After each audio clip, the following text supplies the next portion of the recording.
This is Tonight with Richard Dean and Tim Elliott, only on Dubai Eye 103.8. Stuff's coming up for 20 to 8 on the programme. Very pleased to be joined in the studio by Hassan Hazeem from Entrepreneurs Organisation.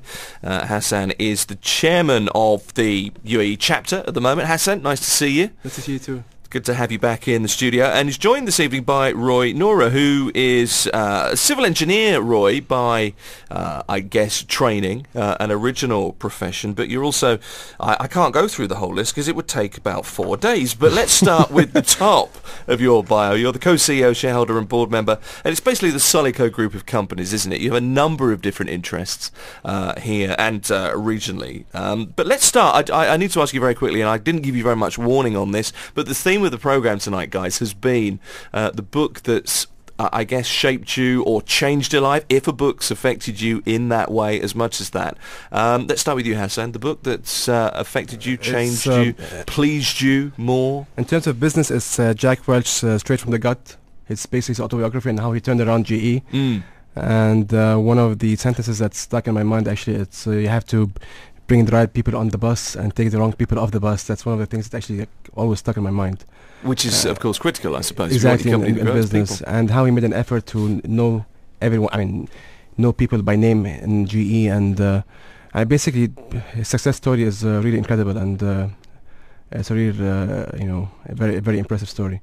It is, and a number of, he's a very, very well-respected business author, obviously, not just autobiography terms. Roy, let's turn to you very quickly. Your favourite book, which has changed the way you think? It's not easy to choose one book and say which one is the favourite, but if I had to choose one, it would be the Tibetan Book of Living and Dying by Sogyal Rinpoche.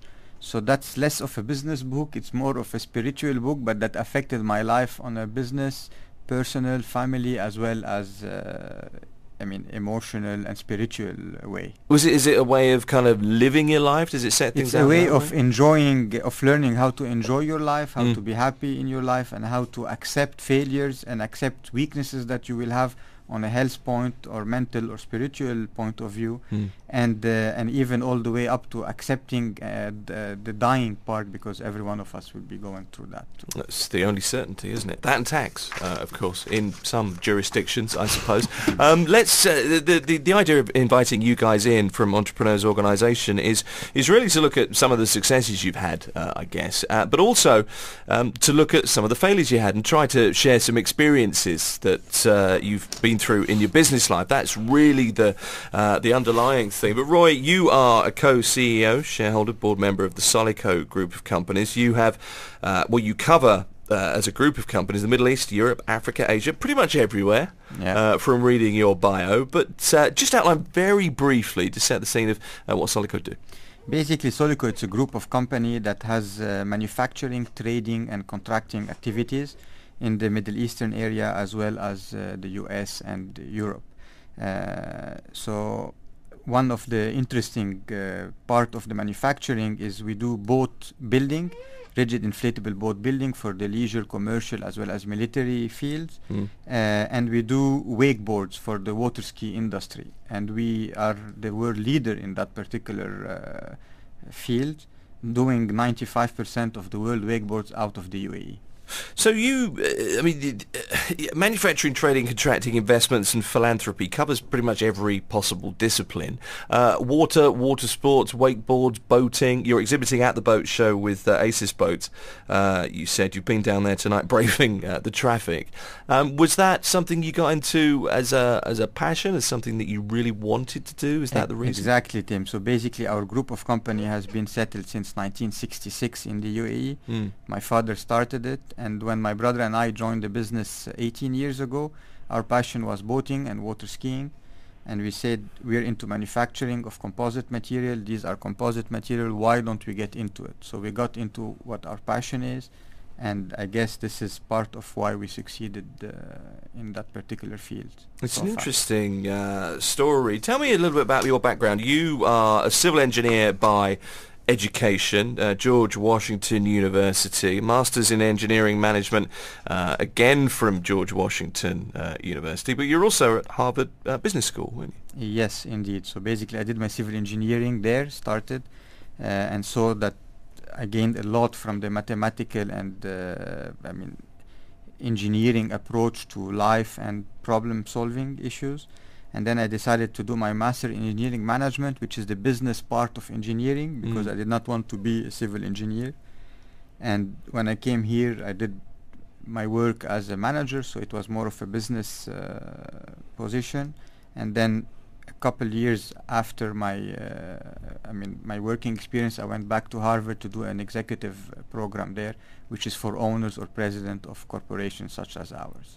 So you decided, I'm going to be a civil engineer. Obviously, that was the discipline you decided to do at university. You got to the end of that course, the degree course, and thought, I'm going to do a engineering management degree course, but because you didn't want to be a civil engineer. So when did you realise that you didn't want to build bridges, build roads, whatever it might be? To be quite honest, Tim, the story is funny because I never wanted to be an engineer. But you did the course. I was in business school, and I was in business school with a minor in international relations. And then 2 years down the road, my dad asked me, "What are you studying?" And I'm like, "I'm in business school, Dad, doing this." He's like, "No, you should study engineering. It's much better for you because it will help you in the business that you have when you come back." So then I'm like, no, I wasn't going to move out. So then he told me, "You know what? I'll buy you a Ferrari when you graduate." And then the same that's day... That's an incentive. That's very good incentive. The same day I transferred to engineering school. But I loved it. And I was very strong in maths and physics. So this was where I should have been from the beginning. And I aced it and graduated, top of my class. Fathers always know best in the end, much as you might fight them at the time. Hassan, you're grinning there. It's a good incentive, I believe. Yeah, well, the Ferrari thing. Did you get the Ferrari, by the way? Actually, when I graduated, I told them that I would earn it. And then when I came and worked, I earned it within a couple of years. So, but he did move the goalposts slightly along the way. Exactly. We'll have a very quick short break. I'm joined tonight by Roy Nouhra, who is co-CEO, shareholder and board member of the Solico group of companies. The guys from Entrepreneurs Organisation are here. And also Hassan Hazeem, he's the chairman of the organisation, joining us in the studio. Back in a few moments. This is Tonight with Richard Dean and Tim Elliott, only on Dubai Eye 103.8, the home of business. Do you know, sometimes I phrase things very badly. We're just having an off-air discussion, and it's really interesting, actually, with both of you. Hassan, you're the managing director of Intercoil, obviously. And also the chairman of Entrepreneurs Organisation, the UAE chapter for this year. But your father is a character, a true entrepreneur. You're Kuwaiti by birth. You've lived in the Emirates for some time, of course. We'll talk about your dad in just a second, because that's an intriguing story, starting as a Kuwaiti national, a factory in Syria, a carpet factory, wasn't it, as well? In what, the 50s? In the 60s, actually. In the 60s. Yeah, as I said, my father is a true entrepreneur. He's really, as I said, my inspiration for business expansion and going cross borders, as you say. Yeah. For a Kuwaiti businessman to start businesses not only in the Gulf but beyond the Gulf in the 60s and 70s, it's really impressive. In the early 60s, he opened a retail outlet, a furniture or carpet retail outlet in Lebanon, for example. Right. In the late 60s, he started a carpet factory that was later nationalized by the government. At that time, there was a union between Syria and Egypt in the late 60s. Right. Later in the 70s, he also started a carpet manufacturing company in Egypt. So, for someone from Kuwait to start businesses not only in the Gulf but outside the Gulf region, and he wasn't a highly educated gentleman. He was, moderately educated. That's it shows his heart and passion for entrepreneurship and for starting businesses, and it's just inspiring. How much do you take from that as his son? How much did that entrepreneurial flair pass down to you? I believe a lot. I mean, with Intercoil, for example, I've been aggressively growing the business in the last few years, and this is your company, isn't it? Intercoil is your thing. Yeah, I mean, I've been managing the company since '99, and when I took over the management of the company, it was a much smaller company. I mean, we had 70 people. Now we are 350. We had only there was one factory with the showroom in Dubai. Not much presence outside the UAE. Now we export to more than 22 countries in the region, in Middle East, North Africa, and Levant. We have 25 retail outlets in the UAE, GCC, Lebanon, and Jordan. 8 distribution centers in 7 countries in the region.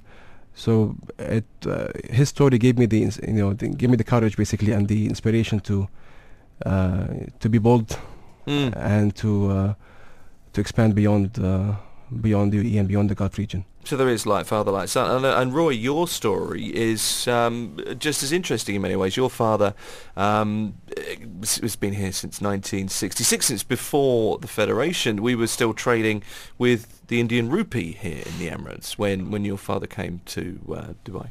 Right, he came in 66 as an electromechanical contractor from Lebanon, a successful electromechanical contractor. So he was the first one doing this kind of business in this country. And there was still borders between Abu Dhabi and Dubai. It was not yet the UAE. And he was a visionary. I mean, he loved that country and he saw potential in that country since 1966. And indeed, the country did excellently, even, I mean, not in the 2000 terms, but in the 70s and 80s compared to where we were in Lebanon, where the country was torn by war. So we were lucky to be here as an electromechanical contracting in 66. And then so there was absolutely no goods to be bought locally. And this is why we started our trading business, where we were importing our own goods. And then eventually when other companies would open, they would buy from us. And then the manufacturing, same logic. Instead of shipping water tanks, which is what we started manufacturing, we said we're shipping air from Italy, why don't we manufacture it here? And eventually manufactured just for us and then for the other people that came into the country. Which at the time, I mean, when you start off, these are all pipe dreams, aren't they, I guess? It would be very difficult. I don't get the vision. I can't see the vision. How did you start off in the company? So this is a family business. You and your brother both involved after your father started it. But did it start for you, having been at university, that he said to you, right, guys, this is where you start? You're in the storeroom. You learn the ropes. How did it? The way it started is I was born in Lebanon and lived all of my life between France and the U.S. Sure. And when I graduated from university, me and my brother were saying we want to stay in the U.S. and open up a factory of composite in the U.S. to serve the U.S. market, and we don't want to go anywhere in the Middle East. And my dad was telling us, no, you think, your thinking is right. You're more Americanized than ready to deal with this part of the world, but the potential is here. So why don't you come and manage the company and then grow it to be whatever you guys want it to be, because you're the next generation. So my brother and I came in 98 to the UAE. It was the first time for me I was setting foot in the UAE, even though the company has been here since 1966, and we loved it. And then we decided, you know what, we're going to take over this company. We're going to get rid of the businesses that we don't like. We're going to make sexier the business that we like. So instead of doing water tanks, we got into more interesting businesses like the boat and the wakeboard and the snowboards and all the stuff that we like to do. All the outward bound stuff, and that's where the passion comes from. Is that what still drives you now? The fact just that you're doing lots of things that you like to do at the weekend or whenever? It still drives me, and my brother is a hardcore sports guy, and we go always together skiing or water skiing. And then when we come back, we're like, hey, I mean, just last winter we were doing snowboarding together, and my brother's like, you know what, we should get into the snowboard business. And this is what we did. So it's as simple as that. So it keeps us going. Anything that has to do with composite, I mean, we're extremely good at composite manufacturing and supply chain and delivering the right product. So it's just a matter of when we like something, we put our heads to it, and it's done. So, I mean, there's an enormous list of products. I couldn't list them. I said a little bit earlier it would take me 4 hours to do, and it literally would take probably 4 hours to do. But what it means, I suppose, but you do so many things, and what I'm really interested in very often is when guys come in who have been very successful in business over a length of time. I'm almost more interested in what you aren't able to do, things that you've come up against and thought, well, hold on a minute, how are we going to get past this, and maybe haven't got past it? Anything that you are bad at? Really? That's an easy question, because we had an electromechanical contracting that I used to manage, so doing business with contractors, civil works, and this field is one of the toughest fields you want to be in if anywhere in the world, and especially in the UAE, I mean, it's a world of sharks, and we were not ready for that. Don't mince your words, though, Roy. Yeah. Say what you really think. No, I mean, yeah. It's a highly competitive area. No, not competitive. I mean, it's a world where the contractor basically eats the subcontractors and basically, I mean, doesn't pay him or eats his right or doesn't approve variation. I mean, it's a very rough world to be in. And the way I was brought up and my brother, the way we were brought up, I mean, it's not the way of the contracting world of the UAE. So basically, I'm gonna say I failed at that business because I simply hated the environment and the people I was dealing with, and we sold off the company. This part of the business, and I was so happy to basically give it up because it costed me my health, and it was a failure that affected me. I mean, on a personal level, as well as on my health was not good after that. So was the lesson from that did you know when you went into the business that, hold on a minute, I don't feel like this is the right thing for me? Was it something you learned? Was it something you came up against? Were you not tough enough? Is it something you have to be tougher for? A thicker skin? You have to be a liar, number one, a tough guy, number two, and you have to be willing to take crap from a lot of different level of people. Electromechanical contractors across Dubai are listening, thinking, any kind of subcontracting business in Dubai is, you're at the bottom of the food chain. You have the contractor that wants to basically eat you, the owner that wants to eat you, and the architect. You have everyone basically that's trying to squeeze you. So, it takes a specific breed of people to be able to get through this business successfully. And you just weren't that breed. And we're not that breed, no. You need to do the things you like. Maybe that is just the simplest lesson, I suppose. No, do the thing do you like and deal with people from a different industry. Even things that you might not like as much, that you're not as passionate about, but you can still be in a harmonious environment. But do the things you like with good people, with good culture around them, and there's nothing to stop you there. Roy Nouhra is the co-CEO, shareholder and board member of the Solico group of companies. Roy, it's been really, really interesting having you here. Thanks for coming in. Thank you, Tim, for having me. And Hassan Hazeem is the managing director of Intercoil. He's also the chairman of the Entrepreneurs Organisation this year here in the UAE. Hassan, great to see you. Thanks a lot for having us.